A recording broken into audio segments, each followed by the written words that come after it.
দর্শক, আজকের ভিডিওতে আমরা এমন কিছু খবর নিয়ে আলোচনা করতে যাচ্ছি যা আক্ষরিক অর্থেই গ্লোবাল জিওপলিটিক্সের পুরো হিসেব নিকেশ পাল্টে দিচ্ছে। একটু লজিক্যালি চিন্তা করুন। একদিকে ইরান হরমুজ প্রণালীতে এমন এক নতুন কূটনৈতিক ফাঁদ পেতেছে যেখানে তারা বলছে কোনো ট্যাক্স নেব না, কিন্তু সার্ভিস চার্জ ঠিকই আদায় করবে। অন্যদিকে আমেরিকা আর ইরানের মধ্যে পর্দার আড়ালে একটা অদ্ভুত দাবার চাল চলছে, যেখানে চুক্তির কথা উঠলেও ইরান কোনোভাবেই আমেরিকাকে বিশ্বাস করছে না। আর এর পাশাপাশি আমরা দেখব কেন পবিত্র হজের ঠিক আগে মক্কা ও মদিনার চারপাশে সৌদি আরবকে নজিরবিহীনভাবে মিসাইল ডিফেন্স মোতায়েন করতে হলো। আর ভিডিওর শেষ অংশে থাকবে রাশিয়া ইউক্রেন ফ্রন্টের একটা ভয়াবহ আপডেট, যেখানে ইউক্রেনের কতগুলো 173টি ড্রোনের হামলার জবাবে রাশিয়ার ফায়ার পাওয়ার, বিশেষ করে অর্শেনিক এবং কিনঝাল মিসাইলের সামনে ইউক্রেনের মোতায়েন করা পশ্চিমাদের অত্যাধুনিক এয়ার ডিফেন্স সিস্টেম কীভাবে তাসের ঘরের মতো ভেঙে পড়ছে। তো চলুন খবরের পেছনের আসল কূটনীতি এবং পর্দার আড়ালের খেলাগুলো একটু গভীরভাবে সহজ সরল বাংলা ভাষায় বিশ্লেষণ করে বোঝার চেষ্টা করি।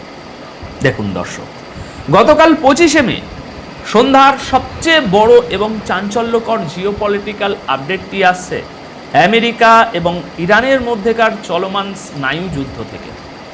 ইরানের পররাষ্ট্র মন্ত্রণালয়ের মুখপাত্র ইসমাইল বাঘে একদম পরিষ্কার ভাষায় জানিয়েছেন যে আমেরিকার সাথে একটি সম্ভাব্য চুক্তির মানে MOU বেশ কিছু গুরুত্বপূর্ণ ইস্যুতে তাদের সম্মতি তৈরি হয়েছে ঠিকই, কিন্তু এর মানে এই নয় যে ইরান চুক্তিতে সই করার খুব কাছাকাছি পৌঁছে গেছে। দেখুন, এখানে আসল ব্যাপারটা হলো ইরান খুব সাবধানে তাদের তাস খেলছে। তারা স্পষ্ট করে দিয়েছে যে বর্তমান আলোচনাটি হচ্ছে শুধুমাত্র যুদ্ধ থামানোর জন্য। পরমাণু কর্মসূচি বা নিউক্লিয়ার ম্যাটেরিয়ালের মতো স্পর্শকাতর বিষয় নিয়ে এখনই কোনো কথা হচ্ছে না। তবে এখানে একটা জিনিস বুঝতে হবে দর্শক, ইরান কিন্তু একটা বড় ইশারাও দিয়ে রেখেছে। তারা কি বলছে? তারা বলছে যদি এই প্রাথমিক চুক্তির খসড়া চূড়ান্ত হয়ে যায় তবে আগামী 60 দিনের মধ্যে, অর্থাৎ 2 মাসের মাথায় পরমাণু ইস্যুতেও আলোচনা শুরু হতে পারে। একজন বিশ্লেষকের জায়গা থেকে দেখলে বোঝা যায় ইরান এখানে কিছুটা নমনীয়তা দেখাচ্ছে ঠিকই, কিন্তু কন্ট্রোলটা নিজেদের হাতেই রেখেছে।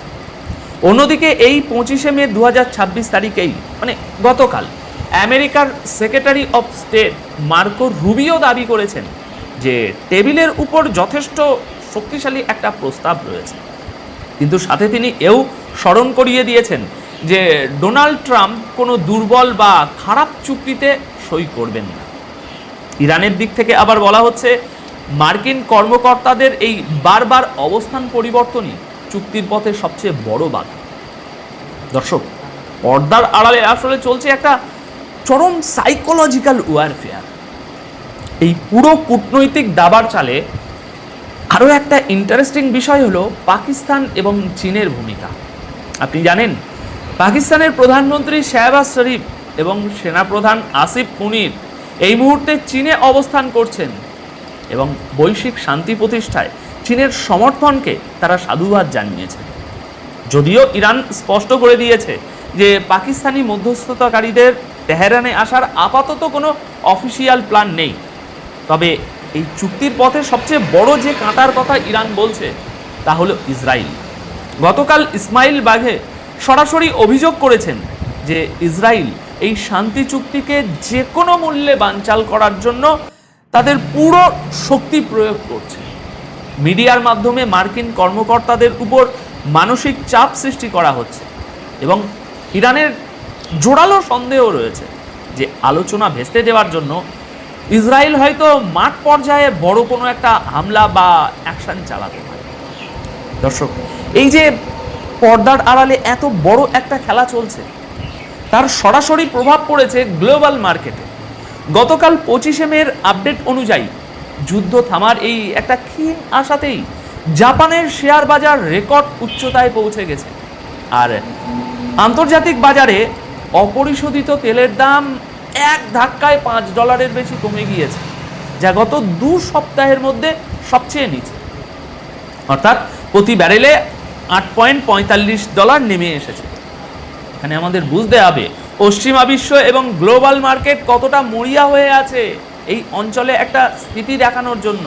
কিন্তু ইরান এবং আমেরিকা উভয় পক্ষই শেষ মুহূর্ত পর্যন্ত নিজেদের শর্তে অনড়। আচ্ছা, এবার আসুন হরমুজ প্রণালী নিয়ে ইরানের সেই মাস্টার স্ট্রোকের কথায়, যা পশ্চিমা বিশ্বের ঘুম হারাম করে দিয়েছে। ইরানের পররাষ্ট্র মন্ত্রণালয়ের পক্ষ থেকে গতকাল 25 মে একটা অত্যন্ত তাৎপর্যপূর্ণ বিবৃতি দেওয়া হয়েছে। ইসমাইল বাঘে তিনি পরিষ্কার করে দিয়েছেন যে হরমুজ প্রণালীর মতো একটা অত্যন্ত গুরুত্বপূর্ণ আন্তর্জাতিক সমুদ্রপথের পুরো নিয়ন্ত্রণ বা বলতে পারেন ম্যানেজমেন্ট থাকবে কেবল এর তীরবর্তী দেশগুলোর হাতেই। ইরান বলছে এই পথ দিয়ে যাওয়া জাহাজগুলোর কাছ থেকে তারা কোনো ট্যাক্স বা টোল আদায় করবে না, কিন্তু সেখানে যে সার্ভিস দেয়া হবে তার জন্য চার্জ নেওয়াটা তো একেবারেই স্বাভাবিক ব্যাপার, তাই নয় কি? দর্শক, এখানেই হচ্ছে জিওপলিটিক্সের আসল মজা। যুদ্ধের আগে কিন্তু কোনো জাহাজকে ওই এলাকা দিয়ে যেতে হলে ওখানে কোনো সার্ভিসের দরকার হতো না, আর তার জন্য ভাড়াও গুনতে হতো না। ট্যাক্সের নাম বদলে সার্ভিস চার্জ বসিয়ে ইরান আসলে পুরো আন্তর্জাতিক বাণিজ্যিক রুটের উপর নিজেদের একচ্ছত্র আধিপত্য কায়েম করার একটা লিগ্যাল ফ্রেমওয়ার্ক তৈরি করছে। বাঘে আরও স্পষ্ট করেছেন যে এই যে জলপথ, এই জলপথের নিরাপত্তা এবং রক্ষণাবেক্ষণের অধিকার কেবল এর উপকূলীয় দেশগুলোরই। এর মানে হলো ইরান অফিসিয়ালি ঘোষণা দিয়ে দিল যে হরমুজ প্রণালীতে বহিরাগত কোনো শক্তির, বিশেষ করে সেটা আমেরিকার, কোনো ধরনের খবরদারি তারা এক বিন্দুও বরদাস্ত করবে না। তারা আঞ্চলিক দেশগুলোর সাথে যোগাযোগ রাখছে ঠিকই, কিন্তু পশ্চিমাদের বুঝিয়ে দিচ্ছে যে মিডল ইস্টের এই চেক পয়েন্টের চাবি এখন সম্পূর্ণ তাদের পকেটে। দেখুন, ইরানের এই আত্মবিশ্বাসের পিছনের কারণটা আরও একটু গভীরে গেলে বোঝা যায়। ওই একই দিনে অর্থাৎ গতকাল ইসমাইল বাঘি আমেরিকার সদিচ্ছা নিয়ে সরাসরি একটা প্রশ্ন তুলেছেন। তিনি খোলাখুলি বলেছেন যে আমেরিকা কোনো চুক্তির শর্ত শেষ পর্যন্ত মেনে চলবে বা সম্মান করবে তার কোনো গ্যারেন্টি নেই। সবচেয়ে বড় কথা হলো ইরান জানিয়ে দিয়েছে যে আমেরিকার কোনো হুমকিতে তাদের কিচ্ছু যায় আসে না। এই পুরো দৃশ্যপট থেকে একটা জিনিস দিনের আলোর মতো পরিষ্কার, ইরান আমেরিকার সাথে টেবিলে বসতে রাজি, কিন্তু ওয়াশিংটনের উপর তাদের এক চুলো ভরসা নেই। তারা নিজেদের কার্ডগুলো এমনভাবে সাজিয়েছে যে পশ্চিমারা যদি চুক্তি থেকে বেরিয়েও যায় তবুও কৌশলগত দিক থেকে ইরান যেন সুবিধাজনক স্থানে থাকে। মধ্যপ্রাচ্যের এই যে একটা বারুদের স্তূপের মতো পরিস্থিতি, তার সবচেয়ে বড় প্রমাণ পাওয়া যায় সৌদি আরবের দিকে তাকালে। সৌদি আরবের প্রতিরক্ষা মন্ত্রণালয় সম্প্রতি একটি ভিডিও প্রকাশ করেছে, যা দেখে অনেকেই চমকে উঠেছেন। পবিত্র হজের সময় মক্কা ও মদিনার মতো অত্যন্ত পবিত্র স্থানগুলোর চারিদিকে রীতিমতো এয়ার ডিফেন্স বা ভারী সারি মিসাইল প্রোটেকশন সিস্টেম মোতায়েন করা হয়েছে। লাখ লাখ হাজির নিরাপত্তার জন্য এই নজিরবিহীন পদক্ষেপ নিতে বাধ্য হয়েছে সৌদি সরকার।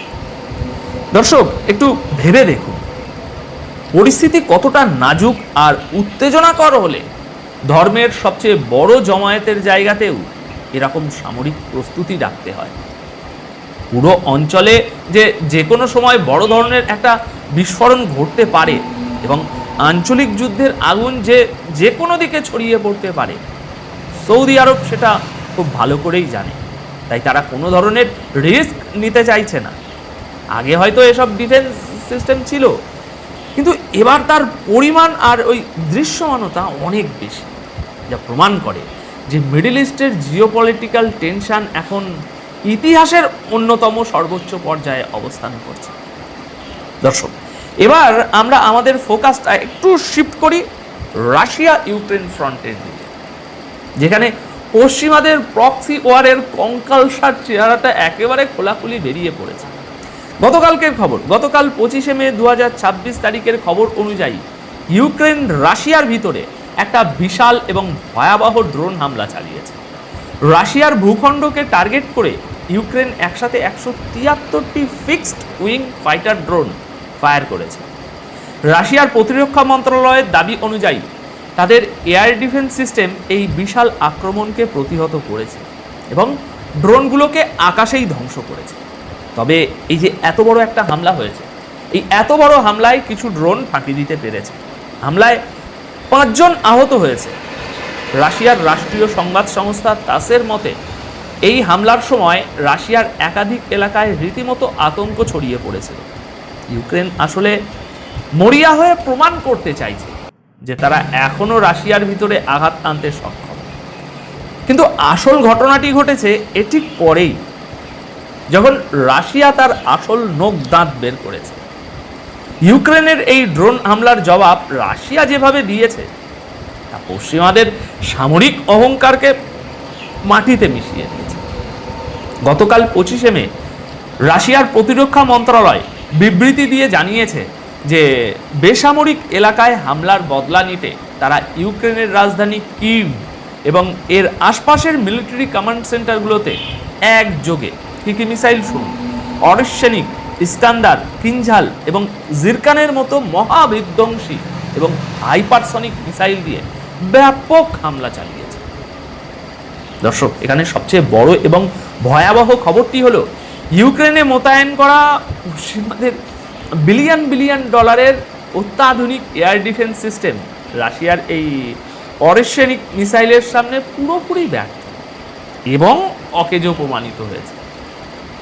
ইউক্রেনের মিডিয়া আউটলেট তাদের নিজস্ব সূত্রের বরাতে স্বীকার করতে বাধ্য হয়েছে যে কিভে ধেয়ে আসা রাশিয়ান মিসাইল ঠেকাতে তাদের এয়ার ডিফেন্স সিস্টেম একেবারে ডাহা ফেল করেছে।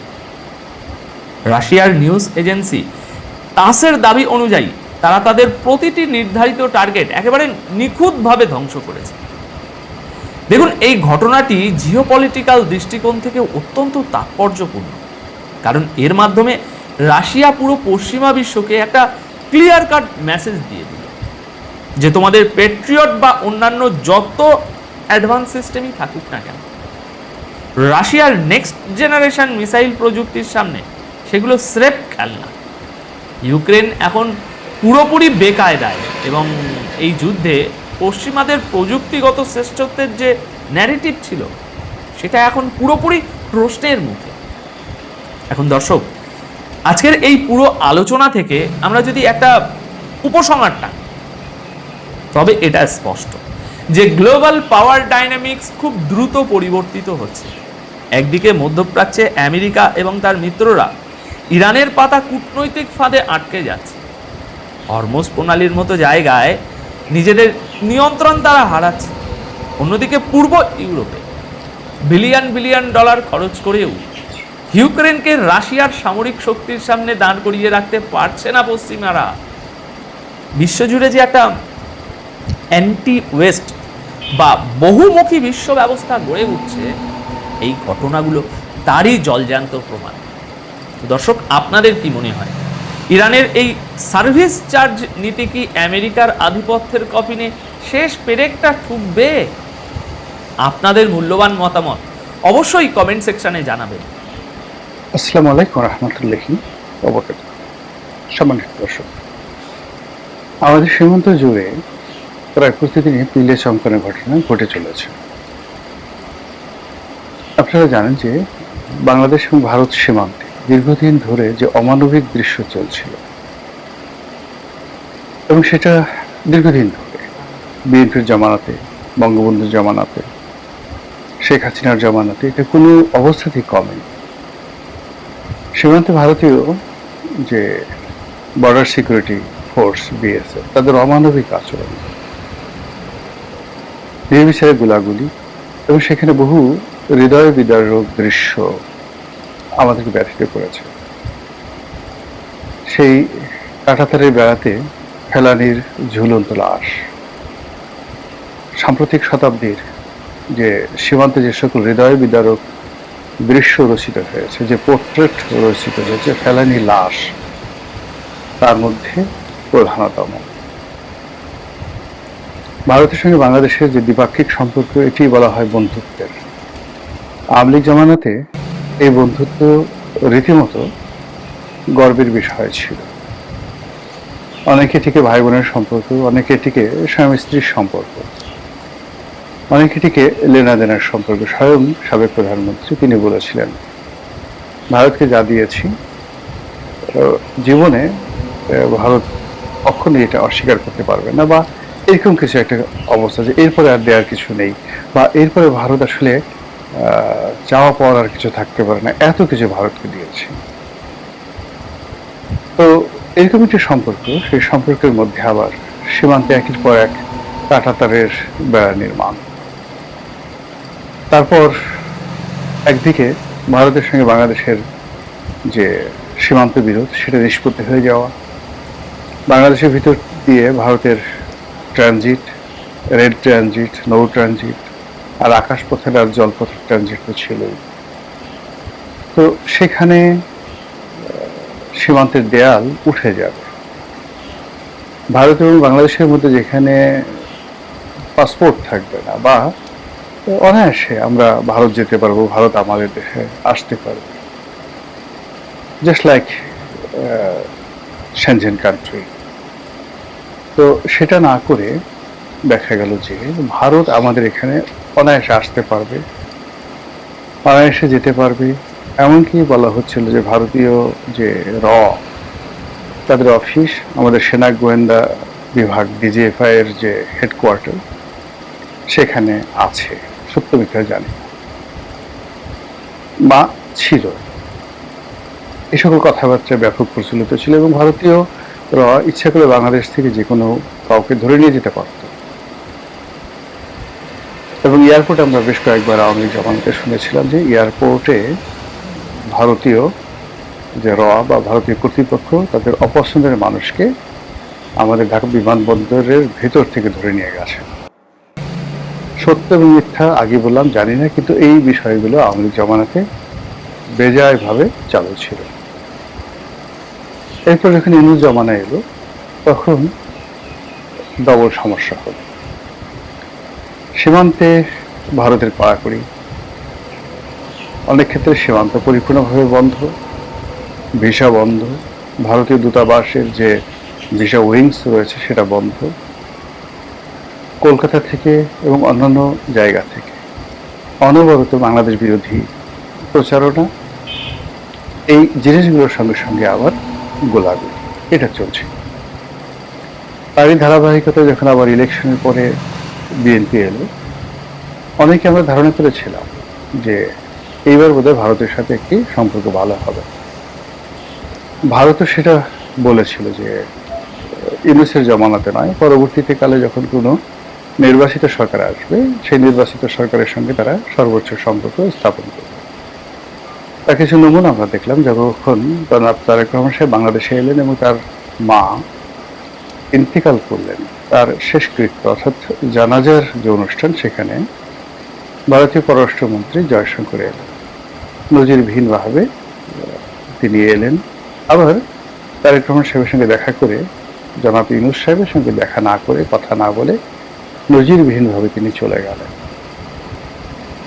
এই বর্তমান সরকার ক্ষমতা গ্রহণ করেছে প্রায় 100 দিন হতে চলো, 3 মাস 10 দিন হতে চলো। তো এর মধ্যে আমাদের পররাষ্ট্রমন্ত্রী ভারত গেছেন, কিন্তু কোনো সমস্যার সমাধান হয়নি। যারা কূটনীতি সচেতন বা কূটনীতি সংশ্লিষ্ট, তারা সবাই জানেন যে অতীতের যে কোনো সময়ের চাইতে ভারত এবং বাংলাদেশের যে সম্পর্ক, সেটি এখন একেবারে টনটনে অবস্থায় আছে। কিন্তু বাংলাদেশের পক্ষ থেকে কিচ্ছু বলা হচ্ছে না, আর ভারতের পক্ষ থেকেও তেমন কিছু বলা হচ্ছে না।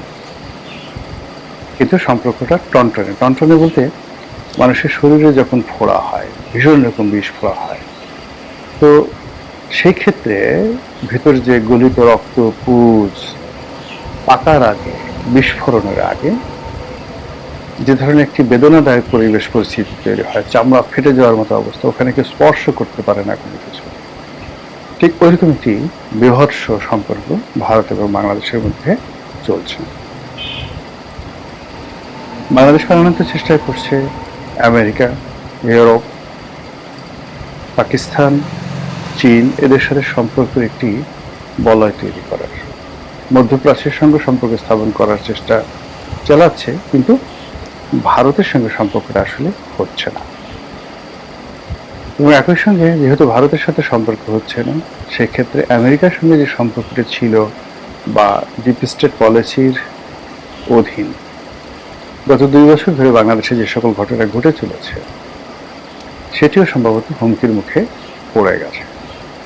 এই যখন অবস্থা, তখন সীমান্ত আবার উত্তেজিত হয়ে পড়েছে এবং প্রতিদিনই সীমান্তে তীরে চমকানোর ঘটনা ঘটছে, যা কিনা আমরা গত 20-30 বছরে কখনো দেখিনি। আপনারা জানেন যে পশ্চিমবঙ্গে একজন উগ্রবাদী বিজেপি নেতা মিস্টার শুভেন্দু, তিনি ক্ষমতায় এসেছেন। ক্ষমতায় আসার পর তিনি পুরো পশ্চিমবঙ্গ তোলপাড় করে ফেলছেন, হিন্দুদেরকে মাথায় করে নাচছেন আর মুসলিমদেরকে নানাভাবে কোণঠাসা করার চেষ্টা করছেন। এটি নিয়ে খোদ ভারতবর্ষ জুড়ে হিন্দুদের মধ্যেই নিদারুণ নেতিবাচক অবস্থা দেখা দিয়েছে। এই যে পবিত্র ঈদুল আজহা, এই ঈদুল আজহাকে কেন্দ্র করে ভারতের প্রান্তিক লেভেলের যে সকল খামারি রয়েছেন, তারা নিজেদের দেশে সেই কোরবানির পশু হিসেবে গরু বিক্রি করেন আর বাংলাদেশে বিপুল সংখ্যক গরু তারা রপ্তানি করেন। এবছর আমাদের যে প্রান্তিক খামারি রয়েছেন, তাদের যে উৎপাদন, সেই উৎপাদনের যে যাকে বলা হয় উৎপাদনের যে সংখ্যা, সেই হিসাবে আমাদের এই পশুর হাটে যে গরু বিক্রি হবে বলে ধারণা করা হচ্ছে 1 কোটি, আর তার বাইরে আমাদের আরো প্রায় 26 থেকে 27 লক্ষ অতিরিক্ত কুরবানির উপযুক্ত পশু আছে। তো ভারতের পশু এই মুহূর্তে দরকার নেই। সেই ক্ষেত্রে যেটা হয় সেটি হলো, ভারত থেকে অবাধে রুগ্ন গরু, মানে যাকে বলা হয় রোগা এবং কম দামের গরু আসে, চোরা কারবারি হিসেবে চোরাচালানে আসে। এতে করে কি হয়, আমাদের প্রান্তিক খামারিরা ক্ষতিগ্রস্ত হয় এবং এই কুরবানি উপলক্ষে রোগাক্রান্ত গরু আসার ফলে আমাদের